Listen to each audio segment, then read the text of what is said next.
Bismillahirrahmanirrahim. Assalamu alaikum, student of class 9th. How are you?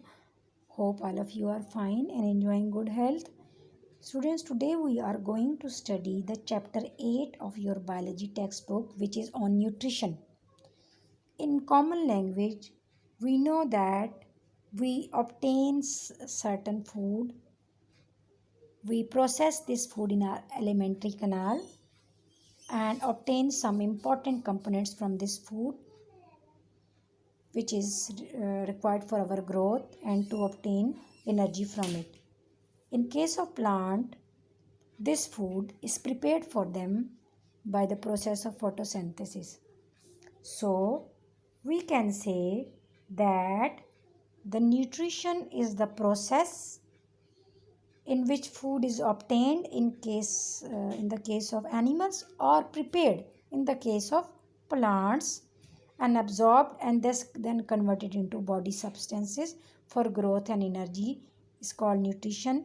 इस process को assimilation भी हम बोलते हैं कि जिसमें फूड कंपोनेंट एब्जॉर्ब हो जाते हैं in the body ready to use.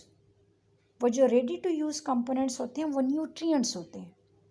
So nutrients are the elements and compounds that organisms obtains and uses from this nutritious diet. And what kind of organisms are these? These are of two types: autotrophic organisms and heterotrophic organisms. As we know that autotrophic organisms are the plants that can prepare the food for themselves by a process called photosynthesis, by obtaining water and carbon dioxide and minerals from the environment, and then they prepared their food for themselves for growth and energy. Obviously this food is required for their growth and energy. On the other hand, the heterotrophic organisms feed upon the autotrophic organisms for their food and for their diet. These heterotrophic organisms either feed on the plants directly or on the other animals or organisms that feed on the plant first. So this why the organisms need diet or nutrition in their food. The organisms need diet or nutrition for their normal body growth and functioning. Every organism needs food for their growth and energy and to normal functioning.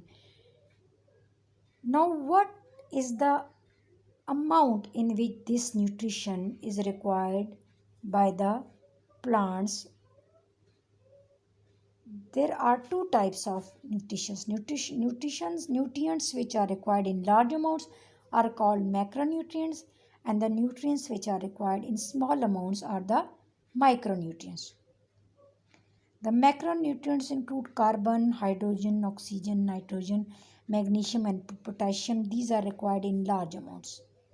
Plant cannot survive without these nutrients. Similarly, the nutrients which are required in small quantities are micronutrients. For example, iron, molybdenum, boron, chlorine, zinc, etc. If these nutrients are not available to the plant, they show abnormalities and do not grow normally. Now, what are the role of these macronutrients in the plant body? Number first, phosphorus. Phosphorus is the component of ATP, that is adenosine triphosphate. Adenosine triphosphate, there are three phosphorus molecules. The phosphorus molecule, when combined with the other atoms through a bond, this bond is high energy bond. When the organism needs energy, it breaks this bond, and as I told you that there are three phosphate bonds in the ATP. So when one bond is broken, energy is released for the body functioning of the plant growth. When second bond is broken down, furthermore energy is released, and similarly the third bond releases some more energy for the plant. So when first bond is broken, the ATP is converted into ADP, that is diphosphate. only two phosphate bonds remains. And when another bond is broken down, diphosphate is converted into monophosphate. And when this monophosphate is broken down, so all of the energy of the molecule is released. Nucleic acid, that is the genetic material, coenzymes, the, that help the enzymes to speed up the different processes or for seed germination, photosynthesis, and protein formation. As these body functioning of the organisms require phosphorus. Potassium regulates the opening and closing of stomata to protect the water loss from the leaves. Similarly, sulfur is a component of protein, vitamins, and enzymes. So, sulfur is required for the protein, vitamins, and enzymes. Calcium activate enzyme is a structural component of cell wall and influence water movement in wall. Micronutrients. What role micronutrients play in the plant body? Iron is necessary for photosynthesis, activates many enzymes for their normal functions. Molybdenum, component of the enzyme that reduces nitrates to ammonia, important in building amino acids. Boron, important in sugar transport, cell division, and synthesis of certain enzymes.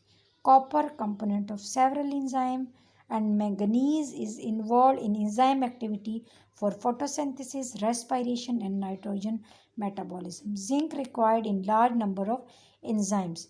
Chlorine involved in osmosis of water, that is water movement. Nickel requires in a nitrogen metabolism.